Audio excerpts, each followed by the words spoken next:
Well, hey everybody, welcome to my first impressions of the Vinyl Me Please featured album for April 2016, The Score by the Fugees. Now, if you've been following the show, you know I already own this album. In fact, I got it from a viewer named Salvador a couple episodes back of Awesome Finds. Anyway, I love this album. In addition to the standard album, it came with a 7-inch that's, I guess, considered part of the album because it says side 5 and side 6. Has 2 remixes of Fuji La and Mista Mista, which is a fantastic acoustic song, by the way. Check it out. The 2 remixes I enjoyed because of how different they were from the standard release song. However, if I were to pick one, I would pick the Refugee Camp remix. I really like what they did with that song. I'm not saying it rivals the original, but it definitely did some interesting things with it. And the Sly and Robbie one was good, but it just didn't captivate me the same way as the Refugee Camp remix. So overall, I love that they included this. The records for the album are this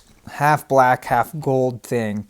And I'm kind of on the fence about it because I like colored vinyl, but I also really enjoy black vinyl. I think there's something very classy about it, and it's really easy to find the tracks on black vinyl.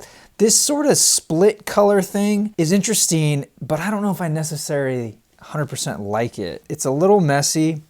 I think it's really cool when you put it on the platter and start spinning. You know, I'm glad that they did something different. I can't fault them for that, and I love the use of colored labels. I checked out the copy I do have, and that's from 2012, and that one has black and white labels, so I love how these are in full color. I know maybe this really shouldn't be part of the discussion, but I gotta say, I'm not a huge fan of the artwork for this month's album. I don't know, maybe it's different when you see it in person, but seeing it like that, I was kind of expecting something more.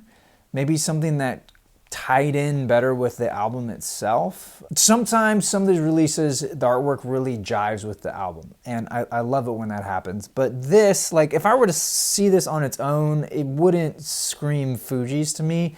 Not that that's the purpose of the artwork. It's sort of a bonus extra. I mean, it's whatever the artist feels like doing, right? They're inspired by an album, and that's what happens. I guess there's so many different ways you could have gone with the Fugees, and that is not something I would have thought would have come out. But I could be crazy. I'm not an art critic. But if you do agree or disagree, let me know down in the comments below. I'd be really interested to see what you guys have to say. If you picked up this album, again, let me know what you think. And let me know what you think of the 7-inch. I think it's pretty cool that they included it, and it definitely adds to the whole experience. All right, guys, thank you so much for watching. I am your Vinyl Geek, and I'll catch you on the flip side.